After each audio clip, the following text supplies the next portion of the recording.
کافر کے لیے کفر سے توبہ کرنا اور ایمان لانا ضروری ہے۔ آپ اور میں عام بندے ہیں، ہمیں اپنی معصیت اور نافرمانی سے توبہ کرنا ضروری ہے۔ توبہ مبتدی پر بھی ہے، منتہی پر بھی ہے، طالب علم پر بھی ہے، پیر پر بھی ہے، مقتدی پر بھی ہے اور امام پر بھی ہے، حتیٰ کہ امتی پر بھی ہے اور نبی پر بھی ہے۔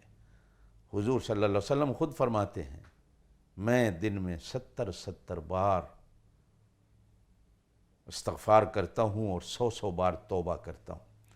توبہ اور استغفار میں تھوڑا سا فرق ہوتا ہے۔ ہماری زبان میں ایک ہی چیز ہے، کہا جاتا ہے کہ توبہ گزشتہ گناہ پر معافی کا نام ہے، اور استغفار آئندہ گناہ نہ کرنے سے کی اللہ سے توفیق مانگنا ہے۔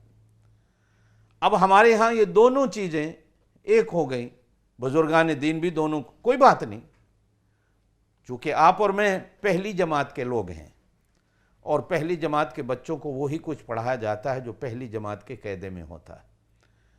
یہ بی اے یا ایم اے کی سوالات یہ علماء جانیں، علماء کا کام جانیں۔ آپ اور میں پہلی جماعت کے لوگ ہیں، اور پہلی جماعت کا بچہ انہی چیزوں کو سیکھتا ہے جو اس زمانے میں الف سے اللہ، بے سے بکری، جو اس زمانے میں اس کے کام آنے والی ہوتی ہے۔ میرے دوستو، توبہ کے لیے کوئی وقت مقرر نہیں۔ حضرت یحییٰ علیہ السلام کے بارے میں آتا ہے، بچپن میں ہی، چھوٹی عمر تھی، ہر وقت روتے رہتے تھے۔ رونے کا سبب پوچھا گیا تو کہا کہ میری اماں جب چولہے میں لکڑیوں کو آگ لگاتی ہے تو پہلے چھوٹے لکڑیوں کو آگ لگتی ہے، پھر بڑیوں کو لگتی ہے۔ میں روتا اور ڈرتا اس لیے ہوں کہ میں چھوٹا ہوں، کہیں قیامت والے دن جہنم کی آگ کو بھڑکانے کے لیے ہم چھوٹوں کو ایندھن کے طور پر ڈال دیا جائے اور پھر بڑی لکڑیوں کو آگ لگے۔ یہ نبیوں کی بچپن کی توبہ ہے۔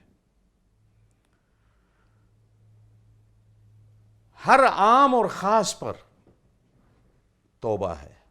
جو ہمارے بڑے ہیں ان کے بڑے کام ہیں کہ ہائے میں اگلے اسٹاپ پر یا اگلی منزل تک کیوں نہیں پہنچا، اسی منزل پہ کھڑا ہوں، تو ان کو اسی منزل پر کھڑے ہونے سے بھی توبہ کرنی ہے۔ آپ نے اور میں نے جو غفلت میں وقت گزارا ہے، دیکھیں وقت اللہ کی نعمتوں میں سے بہت بڑی نعمت ہے، اور یہ وہ نعمت ہے جو ایک دفعہ ہاتھ سے چلی جاتی ہے، دوبارہ نہیں آتی۔ حدیث کے اندر فرمایا گیا، لا یعنی چیزوں میں وقت گزارنا